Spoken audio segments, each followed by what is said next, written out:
Starmer'ın Angliya baş vazirininki bu qatam 28 yanvar Xitoyda ziyarati bo'ldi. O'tgan hafta biz Kanada haqida to'xtalgan edik. Trumpning tahdidlari haqida. Bu qatimki ziyoratni umumiy jihatdan bo'lib o'tilgan so'zlar, kelishimlar, buningga qanday qaradingiz? Bundan keyin qanday ta'sir ko'rsatdi? Amerika Trump bo'lsa, nihoyatda xatarli yiqilish bu deb tahdidni puritib bo'ldi burun. Angliya onun darhol voy biz bütün ko'rishlarni oldidagi keyindagi nimani ko'rishganligimizni Amerikaga oldini ola yetkazib bo'lgan deb bayonot e'lon qilishga majbur qildi. Bu vaziyatni qanday bir analiz qildingiz?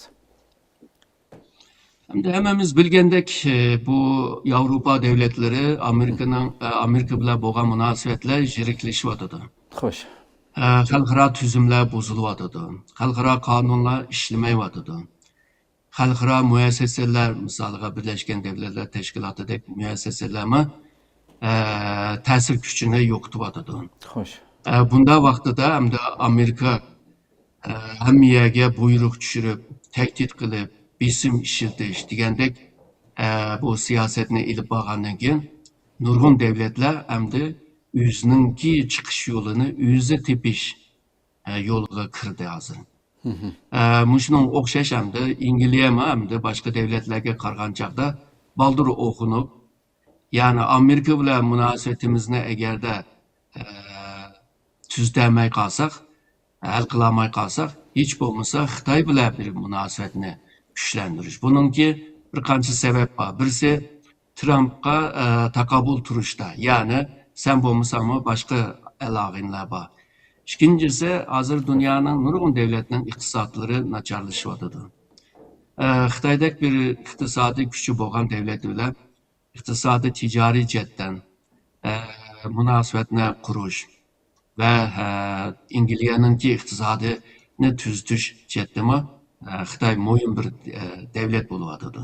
Xo'sh. Yana birisi belki hozirgi buni tilga olmayapti. Kelgusida hozirgi mavjud xalqaro tuzum buzildi-ku. Bir kelgusida bir tuzum yani şekillenadi. Hozir bilmaymiz qanday shakllanadi. Anladingizmi?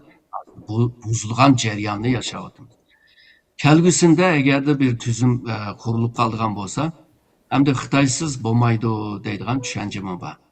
Shuningga kelgusiga qarta Xitoy bilan bo'lgan bu xil munosabatlar birlikda balki shu qurilmoqchi bo'lgan tuzumning oyuncusu deb qo'ydim xalqaro, ya'ni aktör bo'lalish uchun Angliya hozirdan boshlab uning tayyorligini qilayotgan bo'lish kerak.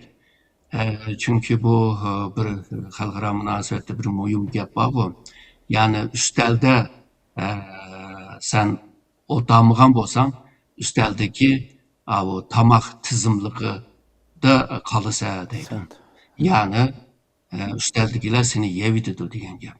Yani üstəldikiler bütün oyun qaydalarını üstəldə otağanlar qılmaqçı. Yani İngiliyə aşı üstəldə otağan kişi bulmaqçı. Yani o tamaq tizimligindeki, yani menüdeki tamaklar emas, onu yeydigan adam bulmaqçı deb oylayman. Ama bu uzun müddette aşnak bolalamdı, bulamamdı. Amerika bunun qarab jim turamdı, bayasız degandek bu Trump bununla pek memnun bo'lmadi. Yani ne qaçsa degandek. Shu. Bir xil pozitsiya bor. Xitoy ma avvalgi men deganlarni biladi. Yani Angliya Amerika bilan bo'lgan munosabatdan Angliya ma bu Yevropa davlatlar bilan bo'lgan pek aniq qo'yiq munosabati bo'lmag'achqa manga yugurib keldi, ama men senden foydalanaman, seni ishiltiman deydi. Bununla bu qo'shimcha g'alati ba'zi masalalar bor.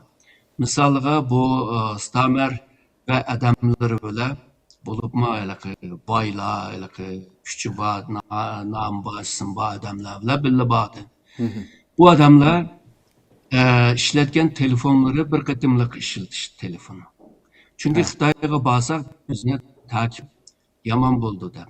Qo'lda ishlatgan laptoplar, ya'ni bu kompyuterlarma shunday hamma nimani yuvatgan yoki yeb-yengini olib borgan. Ondan keyin bu uyning ichida otellarda qolgan vaqtida uyning ichida rasm çekiyormuşsun, avaz çekiyormuşsun dep hemnemne dikkat bile kılganda. Hem de bundaq bir Xitayga berip kelish bu istamar ve adamlar için neydi avarçılık bir narsa oldu değil mi? Şu. Bu gayretli bir ahval. Çünkü bu Kanada'nınki başlığı bağlan vaxtıda, baş ministri bağlan vaxtıda maşnaq oldu. Şu. Aslında ta 2001 yılı George Bush'ның Xitayga bağlan çağda maşnaq bolgan. Yani Xitayga beriş xuda bir dozaqqa yaqin bir yerga berayotgandekla ko'rinyapti. Doğru. Hem de miyada bir Şarq Türkistan bilan munosabatli bir taraqqiyotmi bor. Hozir bu Xitoy shu Şarq Türkistan meselesinden tüpeyli yani hammamiz bilamiz İngiliz ve parlamentosi Uyg'urlarninki irqiy qirg'inchilikni Şu. qo'llab yo'q qilib kelgan hamda shuningga Xitoy bularni ba'zi odamlarni jazolantirgan hamda jazo bergan. Xitoy bu jazoni qoldirgan. Yani bu jazo amaldan kalktı deydi. Bu nim degan gap deganda hamda Uyg'urlarni deb olgan jazo batı bu İngiliz'ninki ma'lum shaxsiyatlar, muhim shaxsiyatlar. Hamda buni qoldirgandan keyin yani Uygur meselesi oturdu kaldı mı? Bu da mı Starmer'mi Uygur meselesine, Hong Kong meselesine ve kalan bu insan hakları ve münasebetli meselelerine çonkurlaşıp gap kılmagan.